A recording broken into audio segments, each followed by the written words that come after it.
സംസ്ഥാനത്തിന്റെ പുതിയ പോലീസ് മേധാവിയെ ഇന്ന് തീരുമാനിക്കും. ഷെയ്ഖ് ദർവേഷ് സാഹിബ് വിരമിക്കുന്ന ഒഴിവിലാണ് നിയമനം. ഇന്ന് രാവിലെ ചേരുന്ന പ്രത്യേക മന്ത്രിസഭാ യോഗത്തിലാണ് പോലീസ് മേധാവിയെ തീരുമാനിക്കുന്നത്. കേന്ദ്ര intelligence bureau special director Ravada Chandrasekhar, ഗതാഗത സുരക്ഷാ കമ്മീഷൻ നിതിൻ അഗർവാൾ, ഫയർഫോഴ്സ് മേധാവി യോഗേഷ് ഗുപ്ത എന്നിവരാണ് ചുരുക്കപ്പട്ടികയിൽ.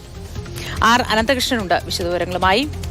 അനന്തൻ, ചുരുക്കപ്പട്ടികയിൽ നിന്നും റവാഡ ചന്ദ്രശേഖർ ഈ സ്ഥാനത്തേക്ക് വരാനുള്ളൊരു സാധ്യതയാണോ നിലവിൽ കാണുന്നത്? വിശദവിവരങ്ങൾ എന്തൊക്കെ? Good morning Modi.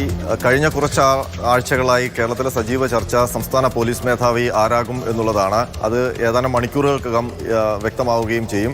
ഇന്ന് സംസ്ഥാന പോലീസ് മേധാവിയെ തീരുമാനിക്കാനുള്ള പ്രത്യേക മന്ത്രിസഭാ യോഗം അല്പസമയത്തിനകം ചേരും. മുഖ്യമന്ത്രി തിരുവനന്തപുരത്തില്ല, കോഴിക്കോട് ഇന്ന് SFIയുടെ ചടങ്ങിൽ പങ്കെടുക്കുകയാണ്. അതുകൊണ്ട് ഓൺലൈനായിട്ടാണ് ഈ മന്ത്രിസഭാ യോഗം ചേരുന്നത്. ആ മന്ത്രിസഭാ യോഗത്തിൽ മുഖ്യമന്ത്രി ഈ സംസ്ഥാന പോലീസ് മേധാവിയായി തീരുമാനിക്കപ്പെടേണ്ട ആളുടെ പേര് വ്യക്തമാക്കും. മറ്റ് മന്ത്രിമാർ അത് ചർച്ച ചെയ്ത് തീരുമാനത്തിലേക്ക് എത്തുകയും ചെയ്യും.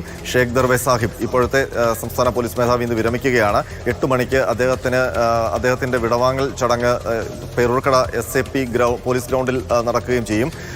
നിലവിൽ UPSC സമർപ്പിച്ചിരിക്കുന്ന 3 പേരുടെ ചുരുക്കപ്പട്ടിക, അതിൽ നിന്ന് ഒരാളെയാണ് സംസ്ഥാന പോലീസ് മേധാവിയായിട്ട് തീരുമാനിക്കുന്നത്.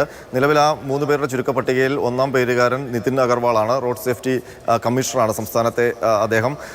2-ാം പേരുകാരൻ റവാഡ ചന്ദ്രശേഖറാണ്. അദ്ദേഹം കേന്ദ്ര ഇന്റലിജൻസ് ബ്യൂറോയുടെ ഡെപ്യൂട്ടി ഡയറക്ടറാണ്. 3-ാം പേരുകാരൻ ഫയർഫോഴ്സ് മേധാവി യോഗേഷ് ഗുപ്തയുമാണ്. ഇതിൽ റവാഡ ചന്ദ്രശേഖരനെ തിരഞ്ഞെടുക്കാനാണ് സാധ്യത എന്നാണ് പറഞ്ഞു കേൾക്കുന്നത്. കാരണം അദ്ദേഹത്തിന് ഇന്ന് തിരുവനന്തപുരത്ത് എത്താനുള്ള ഒരു അനൗദ്യോഗിക നിർദ്ദേശം സംസ്ഥാന സർക്കാരിൽ നിന്ന് പോയിട്ടുണ്ട് എന്നുള്ള സൂചനകളും ലഭിക്കുന്നുണ്ട്.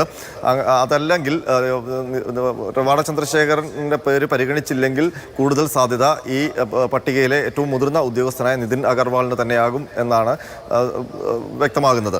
റവാഡ ചന്ദ്രശേഖരനെ സംസ്ഥാന പോലീസ് മേധാവിയായി തീരുമാനിക്കുമ്പോൾ അതിൽ CPMൻ്റെ നിലപാട് കൂടി സർക്കാരിന് അറിയേണ്ടതുണ്ട്. കാരണം കൂത്തുപറമ്പ് വെടിവെപ്പ് കേസിൽ ഉൾപ്പെട്ട IPS ഉദ്യോഗസ്ഥനാണ്. അന്ന് തലശ്ശേരി ASP ആയിട്ടിരിക്കുമ്പോഴാണ് കൂത്തുപറമ്പ് വെടിവെപ്പ് നടക്കുന്നത്. ആ വെടിവെപ്പിൽ നേരിട്ട് പങ്കെടുത്ത ഉദ്യോഗസ്ഥൻ കൂടിയാണ്. അതിനുശേഷം അതുമായി ബന്ധപ്പെട്ട കേസിൽ പ്രതി ചേർക്കപ്പെട്ട വ്യക്തിയാണ്. 2012-ലാണ് അദ്ദേഹത്തെ കുറ്റവിമുക്തനാക്കിയത്. അപ്പോൾ അങ്ങനെ ഒരു ഉദ്യോഗസ്ഥനെ ഇടതുമുന്നണി ഭരിക്കുമ്പോൾ സംസ്ഥാന പോലീസ് മേധാവിയായി തീരുമാനിക്കുമോ എന്നൊക്കെയുള്ള ചോദ്യം കഴിഞ്ഞ ദിവസങ്ങളിലൊക്കെ ഉയർന്നു കേട്ടിട്ടുണ്ട്. അതിൽ CPM ആണ് ഒരു നിലപാട് വ്യക്തമാക്കേണ്ടിയും വരുന്നത്.